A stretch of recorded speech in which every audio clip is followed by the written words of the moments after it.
Most welcome to our online English class, jointly sponsored by Asians Coaching Joldi Bashkali Chittagong and Banigram Youth Movement. সুপ্রিয় শিক্ষার্থী, তোমরা নিশ্চয়ই ভালো আছো। তোমাদের জন্য আজকে আমাদের ষষ্ঠ ক্লাস। আমাদের ষষ্ঠ ক্লাসের আইটেম হচ্ছে কি দেখি। আজকের আইটেম প্রেপোজিশন অ্যান্ড কনজাংশন। আমরা ইতিমধ্যেই যে সমস্ত ক্লাস এনজয় করেছি, আমাদের এখন পার্টস অফ স্পিচের সেশন চলছে। এই সেশনগুলোতে আমরা noun, pronoun, adjective, adverb, verb এগুলো কমপ্লিট করে ফেলেছি। আজকে আমাদের আইটেম হচ্ছে প্রেপোজিশন অ্যান্ড কনজাংশন। আমি ইন্টারজেকশন সম্পর্কে কিছু তোমাদের বলবো না, আমি ইন্টারজেকশন সম্পর্কে ক্লাস শেষে একটু করে ধারণা দেব। এটা কোনো কঠিন বিষয় না। তাহলে proceeding towards the main part, চলো প্রধান অংশে চলে যাই। Knowing preposition. প্রেপোজিশনটা কি? আসলে preposition connects one thing with other. আসলে প্রেপোজিশনটা একটা জিনিস আরেকটা জিনিসের সাথে সংযোগ বা যোগসূত্র তৈরি করে। Tells you about position or place. তোমাকে কোন একটা পজিশন বা কোন একটা প্লেস, স্থান সম্পর্কে বলে। Usually followed by a noun or a pronoun. সচরাচর একটা নাউন বা প্রোনাউন দ্বারা ফলো করা হয়। যেমন কিছু এক্সাম্পল দিয়ে তোমাদের জন্য সাজানো হয়েছে। That's a big balloon in the sky. আসলে ইনটা এখানে প্রেপোজিশন, কোথায় আছে? আকাশে। দ্যাটস এ বিগ ব্যালুন, আকাশে একটা বড় ব্যালুন। যেমন এখানে ইন, লাল কালিতে তোমাদের জন্য প্রেপোজিশনের এক্সাম্পলগুলো সাজানো হয়েছে। Jen is jumping into the pool. কোথায় পড়েছে? পুলে পড়েছে। হ্যাঁ, জাম্প করে কোথায় পড়েছে? পুলে পড়েছে। যেমন এখানে দেখতে পাচ্ছি the sky, the pool, the shelf, এগুলো সব অবজেক্ট বা এগুলোকে আমরা নাউনও ধরতে পারি। তার পূর্বে কি বসেছে? প্রিপোজিশন বসেছে। That always keeps his wallet in the drawer. কোথায় রাখে? ড্রয়ারে রাখে। দ্য ড্রয়ারের পূর্বে preposition. There is a long mirror on the wall. ঠিক এখানেও দ্য ওয়ালের পূর্বে অন আছে। The school is near the park. The পার্কের আগে কি আছে? নিয়ার আছে। There is an old castle on the hill. কোথায় আছে? হিলের, দ্য হিলের আগে আছে preposition. The horse jumped over the hurdle. কোথায় আছে? দ্য হার্ডলের আগে ওভার আছে। অর্থাৎ আমরা দেখতে পাচ্ছি যে পরিশেষে সেন্টেন্সের শেষে যে অবজেক্টগুলো আছে সেই অবজেক্টগুলো এখানে নাউনও হতে পারে, প্রোনাউনও হতে পারে। তার পূর্বেই কিন্তু প্রেপোজিশন বসছে। আমরা পরবর্তী সিকোয়েন্সে যাই। Some prepositions are used to talk about time. চলো আমরা দেখি কিছু প্রেপোজিশন সময় সম্পর্কে আমাদেরকে নির্দেশনা দিয়ে থাকে। আমি তোমাদের জন্য এখানে কিছু প্রেপোজিশন রেখেছি। যে টু, বাম পাশে দেখো, to, of, in, for, on, with, at, by, from. এই যে প্রেপোজিশনের লিস্টগুলো, এগুলো কিন্তু ইংরেজি শব্দের মধ্যে টপ 25টা ওয়ার্ডস এর মধ্যে রয়েছে। মানে সবচেয়ে সেরা 25টা শব্দ যদি আমরা ধরি, তার মধ্যে এই প্রেপোজিশনগুলো অন্তর্ভুক্ত আছে। আমরা দেখি কিভাবে আসলে প্রেপোজিশন সময় নিয়ে কথা বলে। We got up in the morning. Morning এটা হচ্ছে পার্ট অফ এ ডে, একটা দিনের একটা অংশ, বিশেষ করে the first part of a day. Preposition সময় নিয়ে কথা বলে। We go to bed at night. নাইটের আগে এট, কিন্তু দ্য মর্নিং এর আগে ইন। এখানে দি যুক্ত আছে বলে ইন এসছে, আর নাইটের আগে দা নেই, তার জন্য at. It is always hot in summer. সামারটা একটা সময়, গ্রীষ্মকাল। The movie starts at 4 in the afternoon. The afternoon এটাও টাইম 4, অর্থাৎ বিকাল 4টা বাজে। Autumn begins in September. September একটা মাস, এটা একটা সময়। দে ওয়ার ম্যারিড ইন 2012, বিশেষ করে 2012 সাল, এটা একটা সময়, তার আগে preposition. Jiku arrived after me, এখানে আমি সময় ছাড়াও কিছু এক্সাম্পল দেখিয়েছি তোমাদেরকে যে আসলে it has not rained at all for 2 weeks, 2 weeks এটা একটা সময়। Breakfast is served at 7 o'clock, এটা একটা টাইম।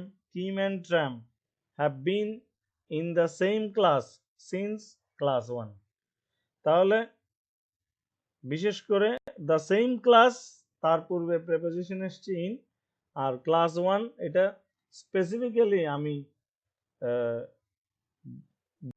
ডেফিনেট করে বলেছি, যার জন্য এখানে সিন্স এসছে। তো পরবর্তী অংশে যাই।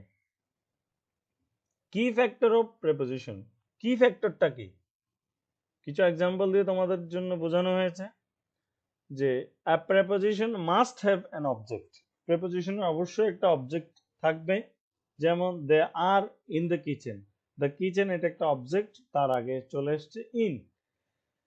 পরবর্তী যে কি ফ্যাক্টরটা, প্রেপোজিশন মিন্স প্লেস বিফোর, অর্থাৎ কোনো কিছুর কোনো স্থানের পূর্বে, কোনো স্থান বা প্লেসের পূর্বে যে কথাটা থাকে সেটাই হচ্ছে preposition.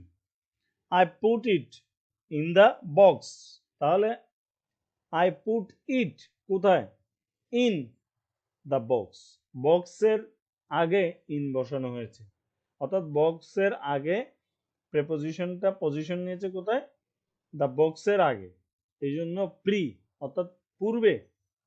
A pronoun following a preposition should be object form, বিশেষ করে একটা প্রোনাউন যেটা প্রেপোজিশনকে ফলো করছে এটার অবশ্যই একটা অবজেক্ট ফর্ম থাকবে। যেমন this is from my wife and me, বিশেষ করে এখানে মাই ওয়াইফ, মাই এর পূর্বে ফ্রম, অ্যান্ড মি, এই মিটাও একটা প্রোনাউন।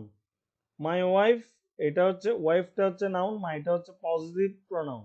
বিশেষ করে এখানে প্রোনাউনের বিশেষ করে একটা গুরুত্বপূর্ণ কথা বলি, প্রোনাউন যা প্রিপোজিশনকে ফলো করছে বিদায় এটা একটা অবজেক্ট ফর্ম আছে। অবজেক্ট এখানে মাই ওয়াইফ এন্ড মি, এটা হচ্ছে অবজেক্ট, এটার পূর্বে ফ্রম বসছে। যেমন to plus preposition and to plus infinitive are not the same, বিশেষ করে টু প্লাস প্রেপোজিশন আর টু প্লাস ইনফিনিটিভ, বিশেষ করে ইনফিনিটিভ হবে না, এটা এটা ভার্ব হবে, এটা তোমরা ঠিক করে নেবে।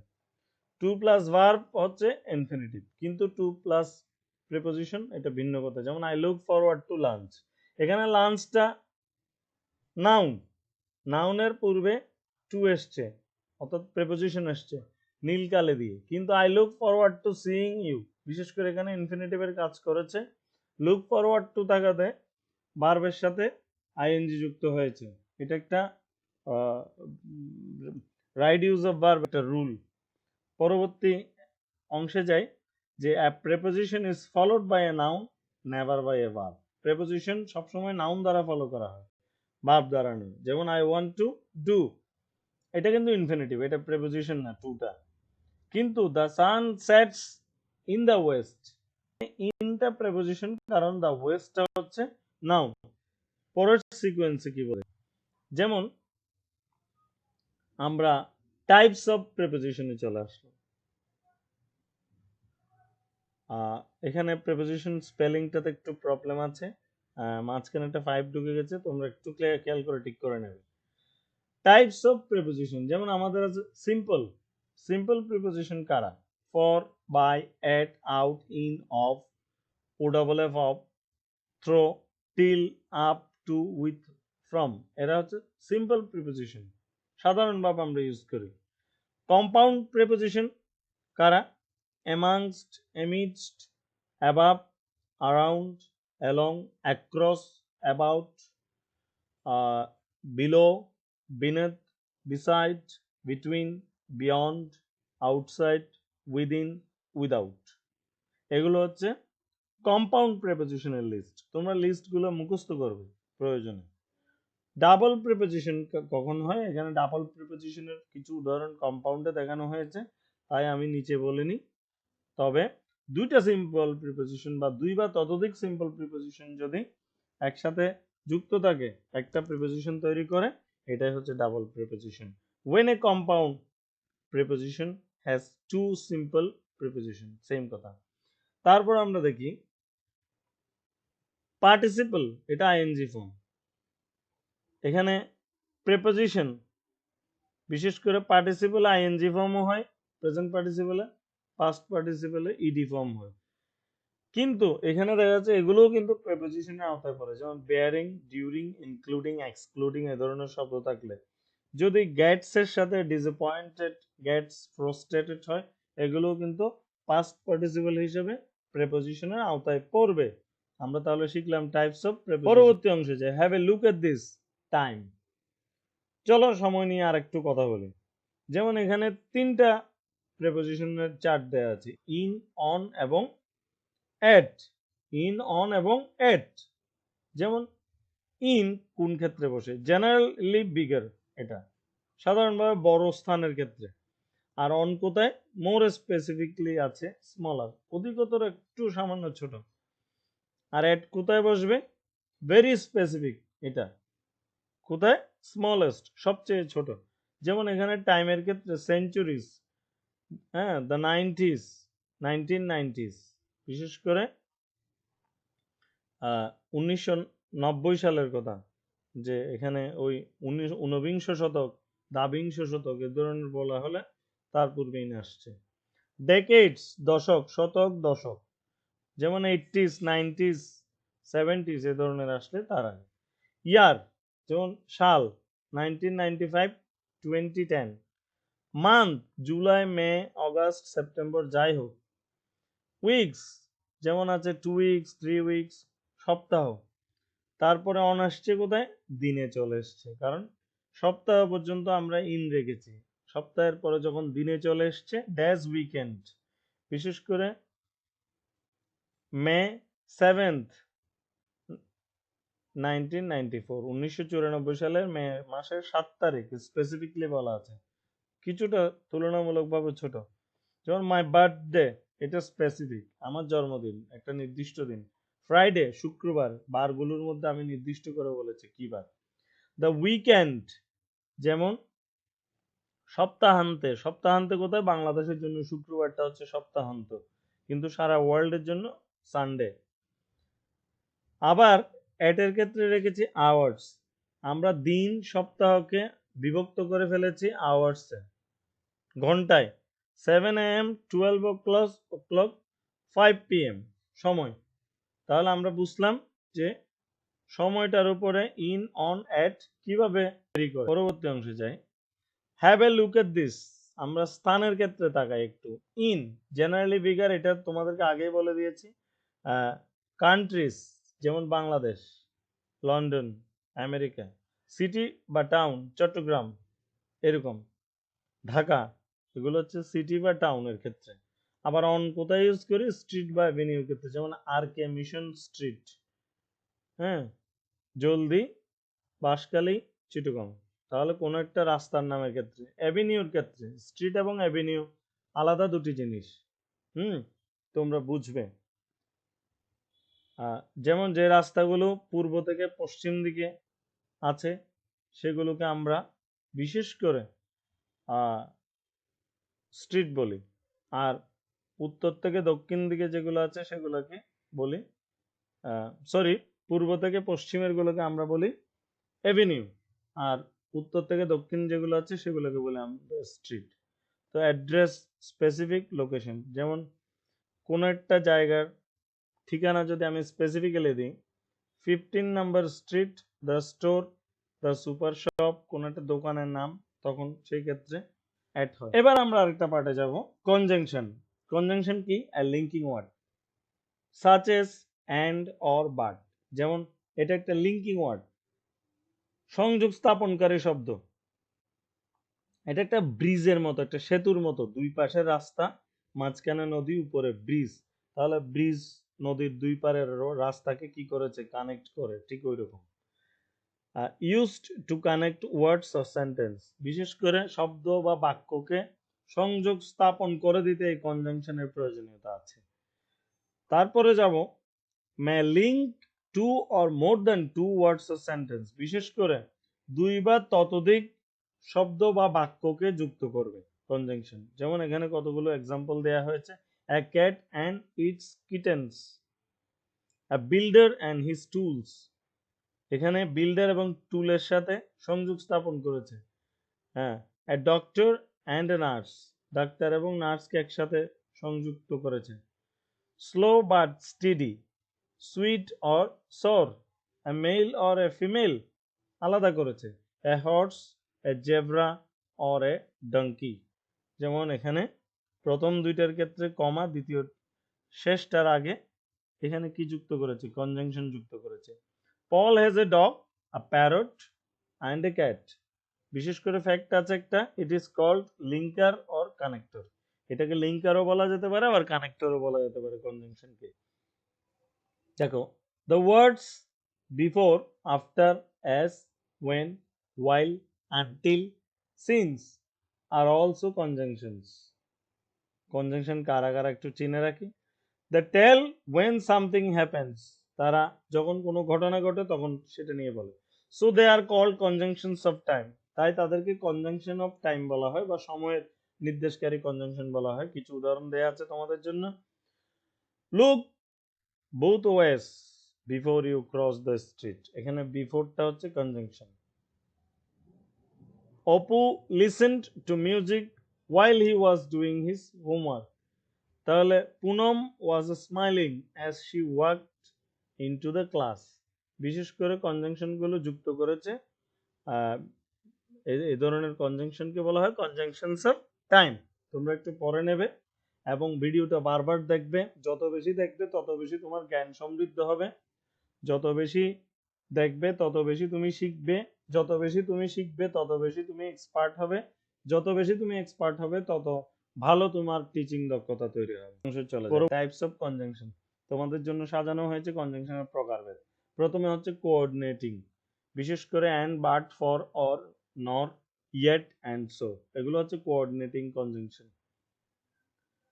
সাবঅর্ডিনেটিং, যেমন after, although, as, as if, though, because, before, how, if, since, so that, then, till, until, till এর মধ্যে l দুটো, until একটা, unless, when, where, whether, while, etc.